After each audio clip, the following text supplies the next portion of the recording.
마태복음 13장 1절에서 9절, 18절에서 23절 말씀. 그날 예수께서 집에서 나가사 바닷가에 앉으심에 큰 무리가 그에게로 모여들거늘 예수께서 배에 올라가 앉으시고 온 무리는 해변에 서 있더니 예수께서 비유로 여러 가지를 그들에게 말씀하여 이르시되 씨를 뿌리는 자가 뿌리러 나가서 뿌릴새 덜어는 길가에 떨어짐에 새들이 와서 먹어버렸고 덜어는 흙이 얕은 돌밭에 떨어짐에 흙이 깊지 아니하므로 곧 싹이 나오나 해가 돋은 후에 타서 뿌리가 없으므로 말랐고 덜어는 가시떨기 위에 떨어짐에 가시가 자라서 기온을 막았고 덜어는 좋은 땅에 떨어짐에 어떤 것은 100배 어떤 것은 60배 어떤 것은 30배의 결실을 하였느니라. 귀 있는 자는 들으라 하시니라. 그런즉 씨 뿌리는 비유를 들으라. 아무나 천국 말씀을 듣고 깨닫지 못할 때는 악한 자가 와서 그 마음에 뿌려진 것을 빼앗나니 이는 곧 길가에 뿌려진 자요 돌밭에 뿌려졌다는 것은 말씀을 듣고 즉시 기쁨으로 받되 그 속에 뿌리가 없어 잠시 견디다가 말씀으로 말미암아 환난이나 박해가 일어날 때에는 곧 넘어지는 자요. 가시떨기에 뿌려졌다는 것은 말씀을 들으나 세상의 염려와 재물의 유혹에 말씀이 막혀 결실하지 못하는 자요. 좋은 땅에 뿌려졌다는 것은 말씀을 듣고 깨닫는 자니 결실하여 어떤 것은 100배, 어떤 것은 60배, 어떤 것은 30배가 되느니라 하시더라. 아멘. 안녕하세요. 승리한 상가족 여러분, 그리고 강성성경연구원 여러분. 오늘은 마태복음 70번째 강좌로 마태복음 13장 1절에서 9절, 18절에서 23절을 예수께서는 씨 뿌리는 비유로 천국, 교회를 가르치셨다라는 제목으로 함께 말씀을 나누도록 하겠습니다. 승리한 삶 박유일 목사님의 구속사로 조망한 성경 연속 강의집을 통해서 편집이 되어 있습니다. 저희들 4월달에는 마태복음 12장에서 15장 그리고 고난주간 회복이라는 주제로 말씀을 나눕니다. 마태복음 12장은 마태복음 강의집 2권을 통해서 편집이 되어 있고 13장에서부터 이후 말씀은 마태복음 강의집 3권을 통해서 편집이 되어 있습니다. 말씀을 좀 더 체계적으로 묵상하고 싶으신 분들은 앞으로 마태복음 3권 내용을 참조해 주시길 부탁드립니다. 자, 오늘 본문 말씀을 나누도록 하겠습니다. 오늘 본문 말씀은 기존의 말씀들하고는 좀 차이가 있습니다. 그것은 단락을 나눌 때 순서대로 나누는 것이 아니라 한 비유 한 비유를 한 묶음으로 나눴습니다. 여러분들이 책과는 다르게 화면에서는 보시기 쉬울도록 절에 해당하는 부분에 같은 색으로 있는 것이 이어진 것입니다. 그래서 4절과 18절에서 19절이 이어진 것이고 5, 6절과 20절과 21절이 이어진 것이고 7절과 22절이 이어졌고 8절, 9절이 23절과 연결되어 있는 말씀입니다. 자, 비유의 말씀 들어가기 전에 첫 번째 단락 1절에서 3절까지의 말씀을 보도록 하겠습니다. 1절에서 3절까지에 대한 질문은 예수님은 무엇을 하는 것을 쉬지 않으셨나요? 라는 것입니다. 우리가 마태복음 4장 23절과 9장 35절에 예수님의 사역에 대해서 우리에게 가르쳐주는 말씀을 자주 확인했습니다. 다시 한번 그 확인하는 말씀을 보도록 하겠습니다. 마태복음 4장 23절에는 예수께서 온 갈릴리에서 두루 다니사 그들의 회당에서 가르치시며 천국 복음을 전파하시며 백성 중에 모든 병과 약한 것을 고치시라. 그래서 가르치시고 전파하시고 고치시는 건 쉬지 않았습니다. 그것이 계속 이어지고 있음을 9장에서 다시 한번 우리에게 강조해서 말씀해주고 있습니다. 9장 35절입니다. 예수께서 모든 도시와 마을에 두루 다니사 그들의 회당에서 가르치시며 천국 복음을 전파하시며 모든 병과 모든 약한 것을 고치시니, 그래서 고치시고 전파하시고 가르치시는 것은 쉬지 않고 계속 해오셨던 것입니다. 이것을 우리가 배워야 된다는 것입니다. 우리도 신앙생활을 한다 그랬을 때는 우리도 가르치는 일, 특히 하나님의 말씀을 우리가 열심히 배우고 열심히 가르쳐야 됩니다. 그리고 우리가 얘기하는 것은 항상 천국에 대한 소망입니다. 천국에 대한 믿음입니다. 천국의 역사입니다. 하나님 나라의 확장입니다. 그래서 이 얘기를 우리가 계속해야 되고 이 일을 위해서 우리가 사는 것입니다. 그러면서 우리에게 주신 재능으로 우리가 연약한 사람을 돌보는 것입니다. 육체적인 연약함뿐만 아니라 믿음의 연약함, 마음의 연약함, 심적인 연약함, 환경적인 연약함, 그 시간적인 연약함, 시대적인 연약함도 우리가 돌볼 줄 알아야 됩니다. 왜? 예수님이 그와 같은 길을 가셨기 때문에. 자, 본문 말씀을 한 절씩 보도록 하겠습니다. 그날에 예수께서 집에서 나가사 바닷가에 앉으시며 예수님께서 너무나 많은 사람들이 오고 많은 사람들로 인해서 말씀을 듣는데 혼선이 생길 수도 있기 때문에 오히려 일정 거리를 띄우고 배를 타고 물가에 나가셔서 무태에 있는 사람들에게 말씀을 전하는 것입니다. 그래서 사람들이 각자가 원하는 자기의 필요를 주장하기보다는 우선 예수님을 보고 예수님에게 주목하여서 예수님이 주시는 것을 먼저 듣게 하는 것입니다. 그리고 주시는 것은 하나님의 말씀이었습니다. 자, 2절을 보시죠. 큰 무리가 그에게 모여들거늘 예수께서 배에 올라 앉으시고 온 무리는 해변에 서 있더니 예수께서 비유로 여러 가지를 그들에게 말씀하여 이르시되 씨를 뿌리는 자가 뿌리러 나가서 라고 하시면서 말씀을 시작하십니다. 자, 함께 묵상할 말씀을 통해서 이 말씀에 대한 배경을 우리가 좀 더 확인하는 시간을 갖도록 하겠습니다. 자, 마태복음 13장 37절에 이렇게 말씀해 주십니다. 대답하여 이르시되 좋은 씨를 뿌리는 이는 인자요. 즉 예수님을 통해서 복음의 씨가 뿌려지고 있다는 것입니다. 그런데 예수님께서 이렇게 씨를 뿌릴 때 예수님만 뿌리고 끝나는 것이 아닙니다. 우리가 말씀을 통해서 계속 확인하게 되는 것은 말씀을 배운 자는, 말씀을 받은 자는 반드시 이 말씀을 전하라 하십니다. 그 내용이 계속 이어지는 말씀을 통해서 우리가 확인할 수 있습니다. 누가복음 22장 29절입니다. 내 아버지께서 나라를 내게 맡기신 것 같이 나도 너희들에게 맡겨. 즉 예수님께서 이 씨 뿌리는 일을 우리에게 맡겨주신다는 것입니다. 천국을 확장하는 일을, 복음의 사역을 맡겨주신다는 거예요. 고린도후서 5장 19절에 이것을 더 분명하게 드러내주십니다. 곧 하나님께서 그리스도 안에 계시사 세상을 자기와 화목하게 하시며 그들의 죄를 그들에게 돌리지 아니하시고 화목하게 하는 말씀을 우리에게 부탁하셨느니라. 즉 예수 그리스도를 통해서 우리가 하나님과 화목하게 되었는데 이 예수 그리스도를 통해서 화목하게 되었다는 이 복음의 사명을, 복음의 역사를, 복음의 내용을 사람들에게 전해서 우리로 하여금 화목하게 하는 직분을 하도록 화목하는 말씀을 전하라고 부탁하셨다는 것입니다. 그것을 위해서 우리를 먼저 세워주셨다는 거예요. 우리를 제자 삼아주시고 우리를 자녀 삼아주시고 우리를 상속자 삼아주시고 우리를 그의 종으로, 그의 일꾼으로 삼아주신 거라는 것입니다. 그래서 예수님의 모습은 우리가 항상 따라가야 될 모습임을, 우리가 배워야 되는 모습임을 우리는 성경 말씀을 통해서 계속 확인하게 됩니다. 자, 이제 본격적으로 이 비유에 대한 말씀을 하나씩 살펴보도록 하겠습니다. 우리가 색깔을 통해서 쉽게 확인할 수 있는 것처럼 비유로 우리에게 소개되는 이 밭의 모양은 총 4가지가 있습니다. 그래서 첫 번째가 바로 4절이고 그 부분에 대한 해설이 18절과 19절입니다. 자, 이제 4절 말씀을 봅시다. 뿌릴새 덜어는 길가에 떨어짐에 새들이 와서 먹어버렸고 라고 얘기하고 있습니다. 자, 이 부분에 대한 질문을 먼저 보면 어떤 경우에 말씀이 싹도 틔우지 못하나요? 바로 길가에 떨어졌을 때, 그래서 이 길가에 떨어진 것이 어떤 움직임을 보이기 전에 먼저 새들이 와서 쪼아 먹게 되면은 싹도 트이지 못한다는 것입니다. 그러면 이런 삶을 사는 것은 어떤 삶을 얘기하는 걸까요? 18절과 19절의 그 설명을 보십시오. 그런즉 씨 뿌리는 비유를 들으라. 아무나 천국 말씀을 듣고 깨닫지 못할 때, 즉 말씀을 들었는데 이 말씀을 깨닫지를 못하는 거예요. 근데 이 깨닫지를 못한다는 거에 대해서 우리가 다른 비유의 말씀을 보면은 분명히 잘 깨닫는 사람이 있어요.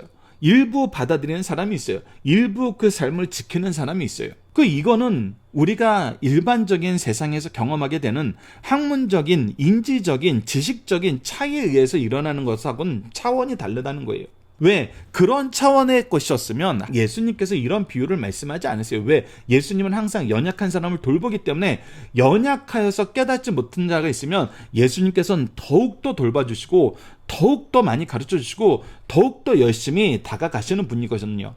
그래서 어떤 선천적인 부분의 차이가 이 차이를 만들지 않는다는 것은 우리가 앞서 살펴봤던 예수님께서 말씀을 전하는 모습을 통해서 우리가 확인할 수 있고, 우리가 여러 가지 이적을 통해서도 예수님께서 믿음에 대해서 얘기하실 때 뭐라 그럽니까? 예수님께서 믿음에 대해서도 어떤 반응을 항상 보이세요? 연약한 믿음을 강하게 하세요. 없는 믿음도 예수님께서는 자라게 하십니다.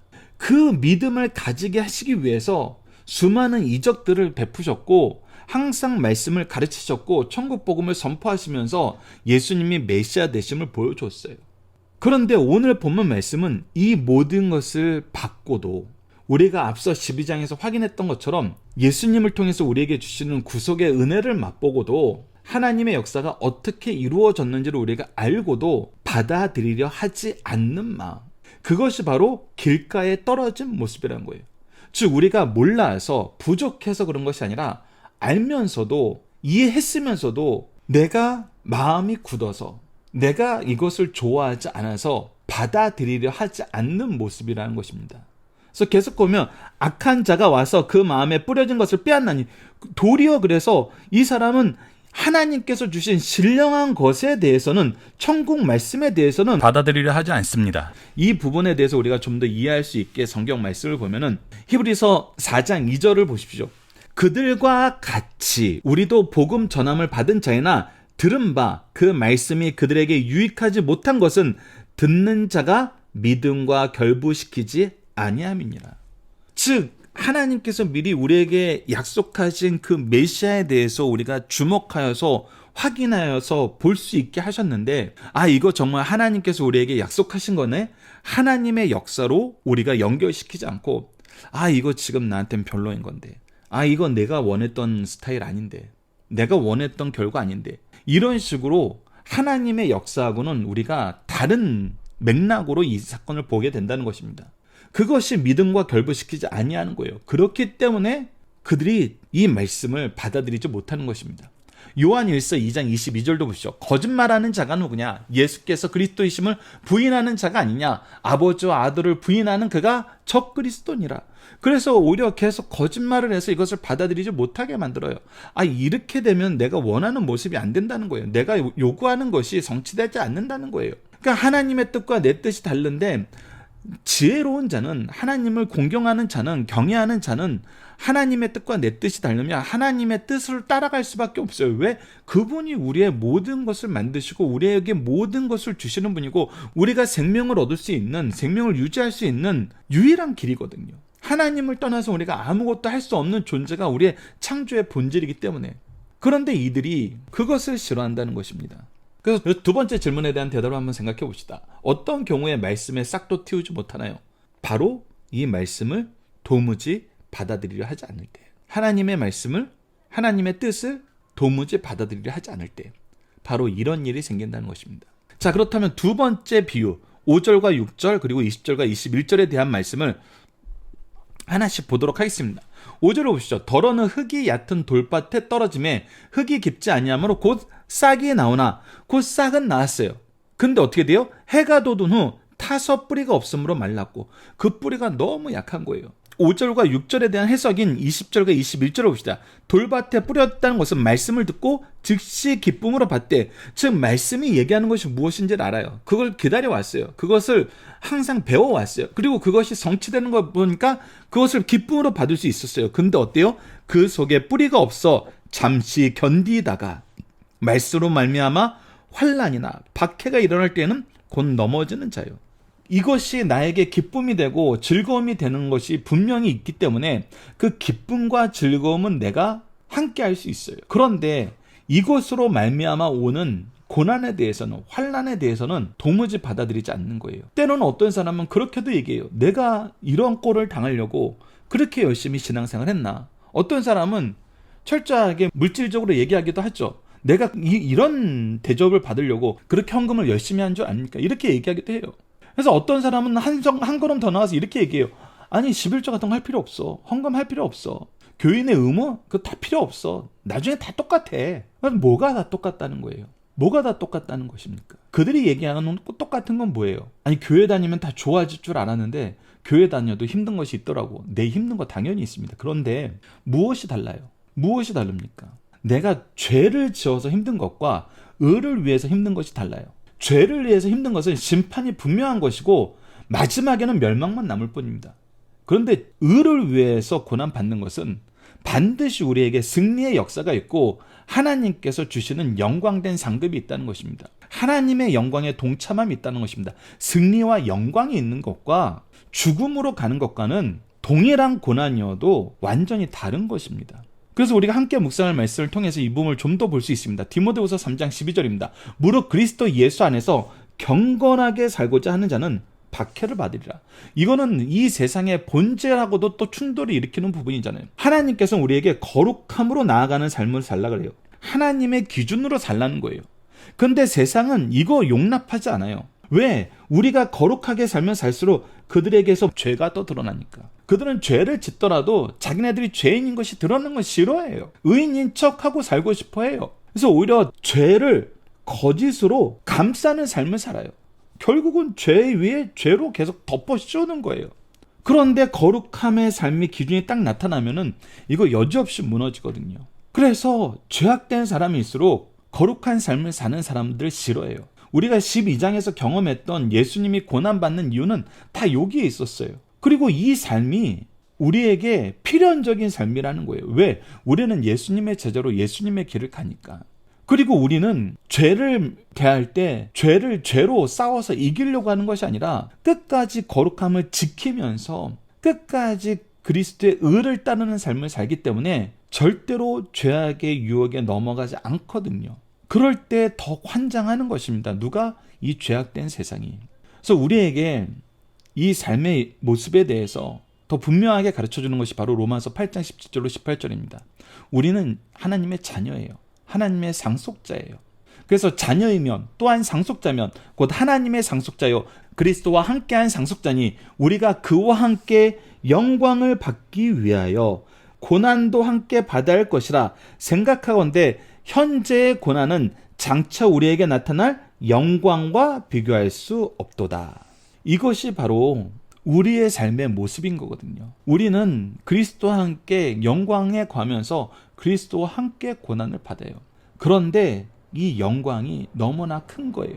우리가 고난 때문에 패배함이 없고 고난과 비교할 수 없는 놀라운 영광이 약속되어 있는 삶을 산다는 거예요.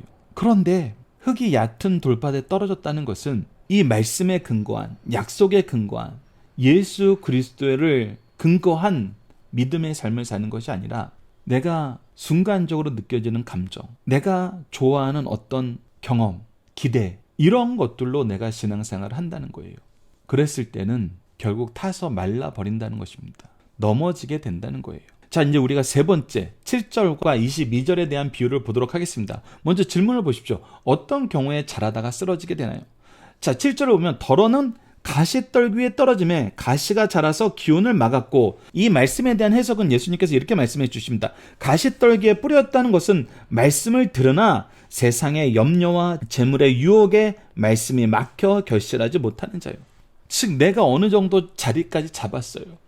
어느 정도 신앙의 성장을 보고 있어요. 그런데 계속 이 신앙생활을 하려고 했더니 세상의 염려가 너무 큰 거예요.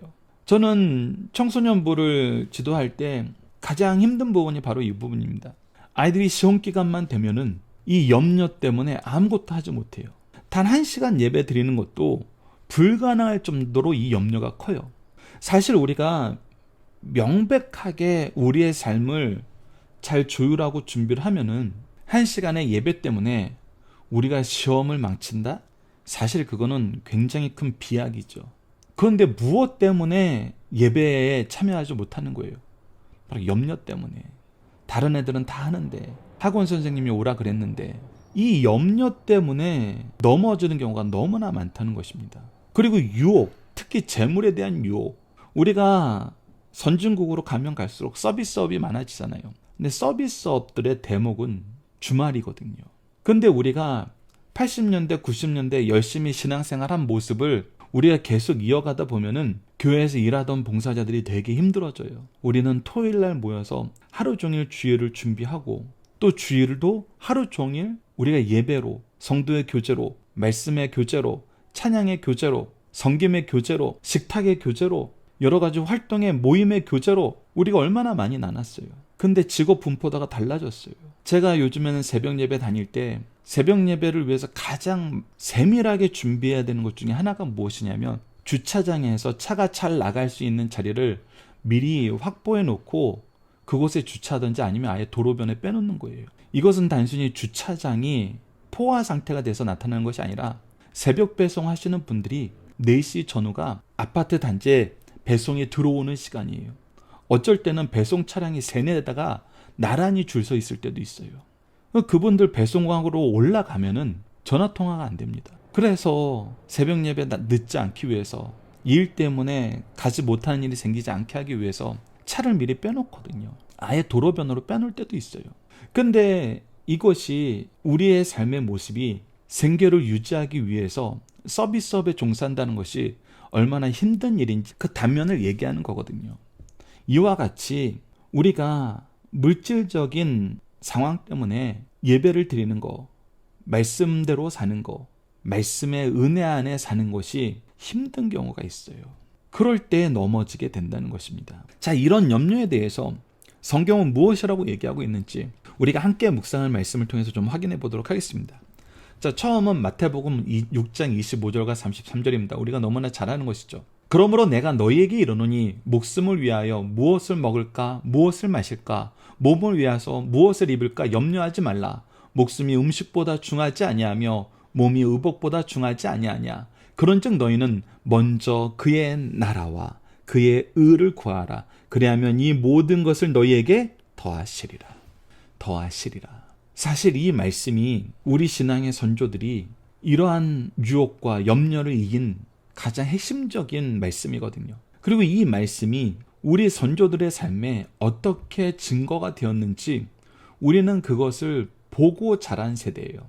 여러분들, 대한민국은 참 급변하는 사회에 살았습니다. 제가 어린 시절을 보냈던 70년대, 80년대만 봐도 여러분들 주일날 일하는 곳 많았습니다. 서비스업이 아니라 생산직인데 많았어요.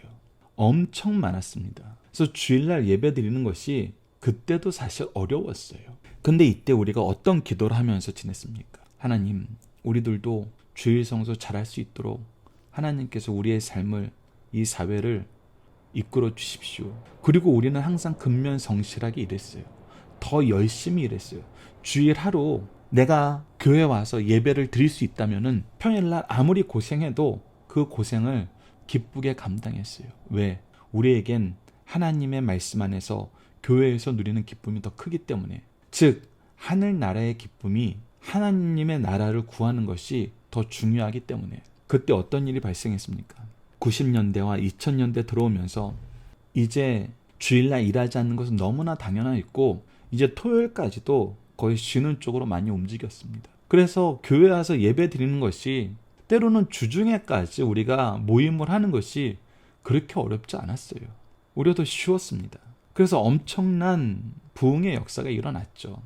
70년대, 80년대 우리 믿음의 조상들이, 선조들이 했던 기도와 소망이 90년대, 2000년대 우리가 얼마나 많이 누렸는지 아마 저와 비슷한 세대에 사시는 분들은 아실 거예요.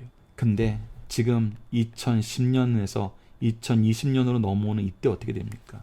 주 5일이 정착되고 오히려 주말이 금요일 저녁부터 시작되면서 하나님께서 우리에게 이러한 사회를 주신 것을 감사하면서 사는 것이 아니라 오히려 세상 것을 찾아서 갔죠.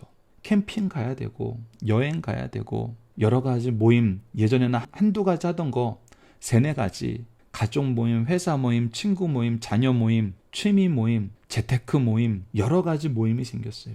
그러다 보니 오히려 염려와 유혹에 더 쉽게 빠져버렸습니다. 여러분들 지금 세대별의 변화를 봐서 우리가 확인할 수 있는 것은 무엇이냐면 어떤 상황에서도 하나님을 바라고 하나님의 뜻을 찾는 사람에게는 하나님께서 역사하셨어요. 그런데 우리가 가지고 있는 염려와 유혹에 취약해진 우리의 체질의 본질이 뭐냐는 거예요.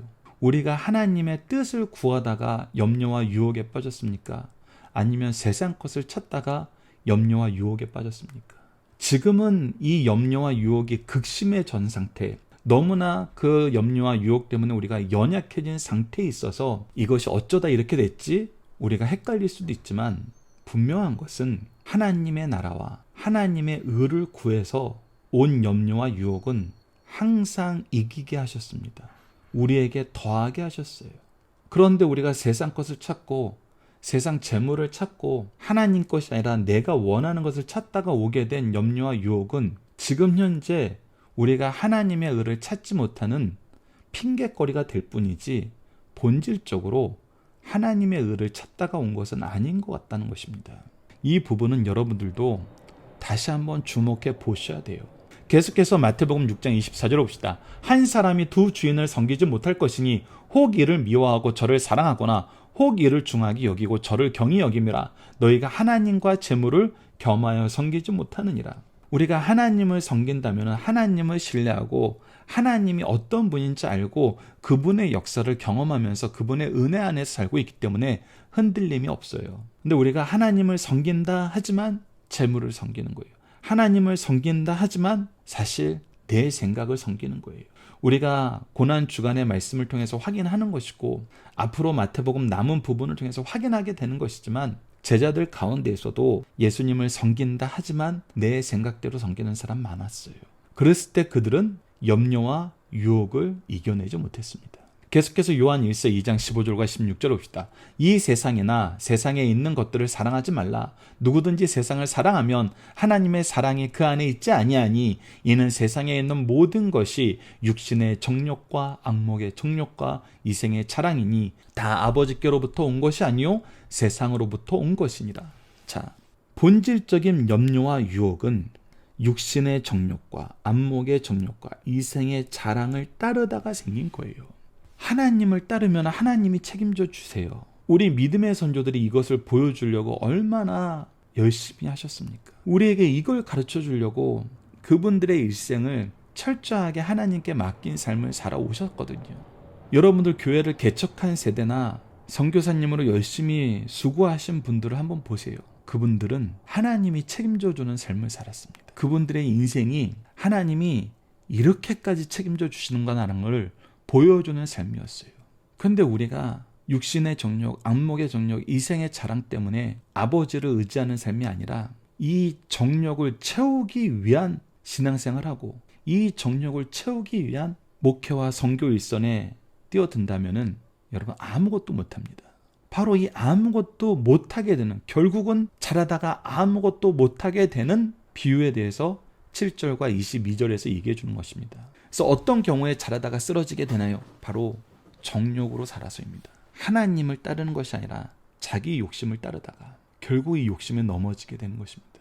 자, 이제 마지막 비유를 봅시다. 8절, 9절, 23절입니다. 더러는 좋은 땅에 떨어짐에 어떤 것은 100배, 어떤 것은 60배, 어떤 것은 30배의 결실을 하였느니라. 귀 있는 자는 들으라 하시니라. 그래서 어떤 삶을 살 것이냐? 이 말씀에 대한 해설을 보십시오. 23절입니다. 좋은 땅에 뿌렸다는 것은 말씀을 듣고 깨닫는 자니, 깨닫는 자예요. 하나님의 말씀이 무엇인지 깨닫는 자예요. 그래서 하나님의 뜻대로 살다 보니까 하나님께서 열매를 책임져 주시는 거예요. 때로는 100배, 때로는 60배, 때로는 30배로 채워서 더 많은 결실을 계속 나누게 하세요. 결실을 나누는 삶을 살게 하시는 거예요. 결실이 넘치는 삶을 살게 하시는 거예요. 그래서 열매로 구분하게 되는 거예요. 누가 하나님의 말씀을 깨닫고 그 말씀 안에서 사는가? 하나님은 이것을 우리에게 지금도 경험하게 하신다는 거예요. 자, 함께 묵상할 말씀도 보도록 하겠습니다. 마태복음 7장 17절 계속 얘기하십니다. 이와 같이 좋은 나무마다 아름다운 열매를 맺고 못된 나무가 나쁜 열매를 맺는다는 거예요. 요한복음 15장 8절도 보시죠. 너희가 열매를 많이 맺으면 내 아버지께서 영광을 받으실 것이요 너희는 내 제자가 되리라. 내 제자 되면 세상에 선포하고 증명하는 삶을 살게 된다는 거예요. 데살로니가전서 1장 4절로 6절을 보시죠. 하나님의 사랑하심을 받은 형제들아 너희를 택하심을 아노라. 이는 우리의 복음이 너희로 말미암아 이른 것이 아니라 또한 능력과 성령과 큰 확신으로 된 것입니다. 하나님께서 주신 능력과 성령과 큰 확신 안에서 우리가 자연스럽게 너희들을 열매로 맺었다는 거예요. 말로만 이른 것이 아니라 능력과 성령과 확신된 역사가 있었다는 거예요. 우리가 너희 가운데 너희를 위하여 어떤 사람이 된 것은 너희가 아는 바와 같으니라. 그래서 우리가 얼마나 놀라운 일을 하게 되고 너희들이 보기에 어떤 사람이었다는 걸 증언할 수 있는 그 모습을 가진 것은 바로 하나님의 은혜로 된 것이라는 거예요. 하나님이 우리를 이렇게 사용하셨다는 거예요. 또 너희는 많은 환난 가운데서 성령의 기쁨으로 말씀을 받아 우리와 주를 본받는 자가 되었으니 그 결실로 너희들이 우리에게 왔다는 거예요. 성령의 기쁨으로 말씀을 받는 너희들, 우리와 주를 본받는 너희들, 이것이 우리 삶에 고백될 때 이것보다 큰 기쁨은 없다는 거예요. 우리가 우리 자녀들이 너희들이 성령의 기쁨으로 말씀을 받고 우리와 주를 본받는 자가 된 것이 너무나 기쁘다. 세상 염려와 유혹 때문에 너희들이 하나님이 주신 은혜의 시간, 은혜의 장소, 은혜의 역사 이것을 버리고 가는 것이 아니라 이것에 올바로 참여하지 못하는 것이 아니라 정말 간절한 마음으로 말씀을 받고 기쁨으로 예배당에 나와서 함께 예배하고 그 안에서 주신 모든 은혜를 능력 있게 나눠서 세상을 복되게 하고 세상을 이기는 자녀가 되는 거. 이것이 너무나 즐겁고 기쁜데 우리에게 그런 자녀, 그런 제자, 그런 성도를 허락하신다는 거예요. 우리에게 이런 것을 허락하신다는 것은 또 본질적으로 뭐가 되었다는 거예요. 그 선행적인 것이 무엇이 있었다는 거예요. 우리가 그와 같은 삶을 살게 하셨다는 거예요. 누구를 통해서? 우리보다 먼저 된 우리 신앙의 선조들에게. 그래서 우리가 신앙의 선조들에겐 귀한 신앙의 선조들의 열매가 되는 것이고 우리의 제자들이 자녀들이 우리에게는 또 하나님이 주시는 기쁨의 열매가 되는 것입니다. 그것이 바로 말씀을 듣고 깨닫고 말씀을 기뻐하면서 기쁨으로 주 앞에 나오면서 기도하며 찬양하는 사람들의 삶의 모습이라는 거예요.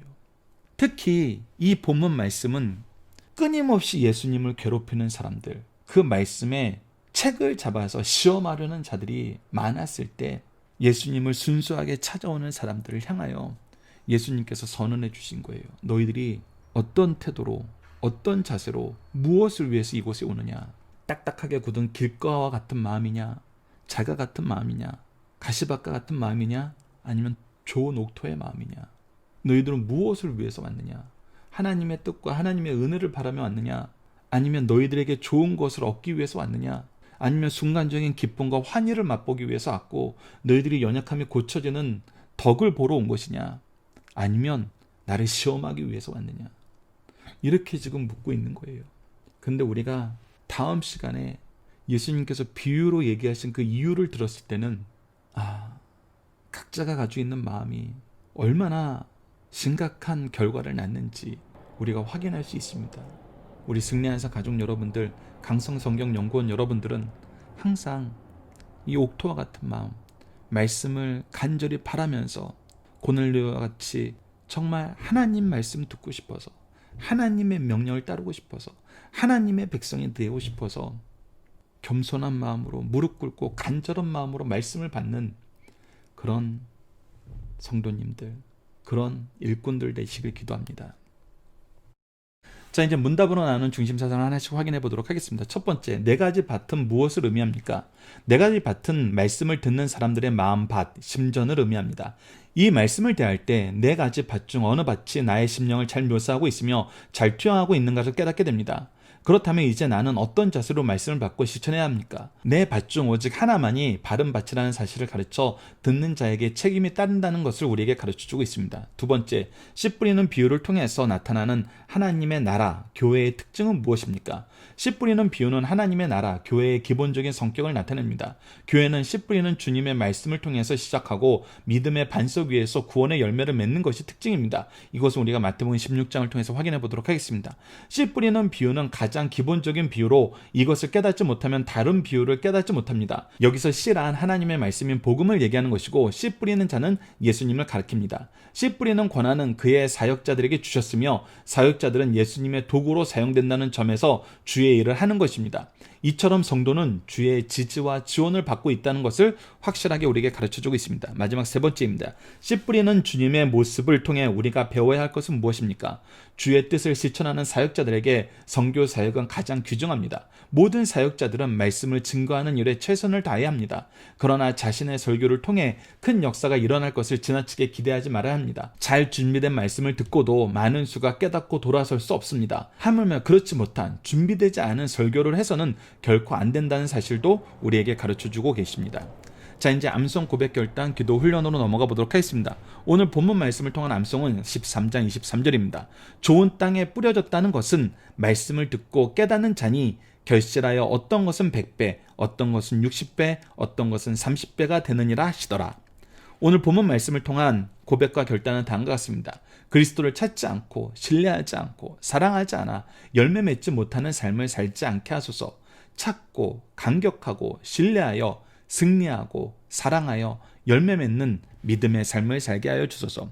이제 함께 기도 훈련을 나누도록 하겠습니다. 기도는 다음과 같이 5단계로 우리가 훈련하고 있습니다. 첫 번째는 구속의 역사에 나타난 하나님을 배우고 고백하고, 두 번째는 우리를 위해 먼저 행하신 일을 감사하고, 세 번째는 하나님의 뜻을 따르지 못함을 회개하고, 네 번째는 주님 뜻 이루는 데 쓰임받도록 도우심을 간구하고, 마지막으로 구속을 이루신 예수님 이름으로 기도하는 것입니다. 오늘 본문 말씀을 통해 이렇게 여러분들과 함께 기도를 나누고 싶습니다. 복음의 빛을 더욱더 빛나게 하시는 하나님, 은혜의 시대에 은혜의 말씀을 더 많이 듣고 더 많이 경험하고 더 깊게 고백할 수 있도록 인도하시니 감사합니다. 생명이신 예수님을 인정하지 않던 삶, 승리를 확신하지 못하고 두려워하던 삶, 세상을 더 사랑하여 염려로 가득하던 삶에서 벗어나게 하셨는데 다시 돌아감을 용서하여 주소서. 이제 주님을 기뻐하고 신뢰하고 더욱 사랑하여 열매를 바라보며 은혜 위에 은혜를 더하시는 하나님의 일꾼이 되도록 도와주소서. 예수님 이름으로 기도드립니다. 아멘. 감사합니다.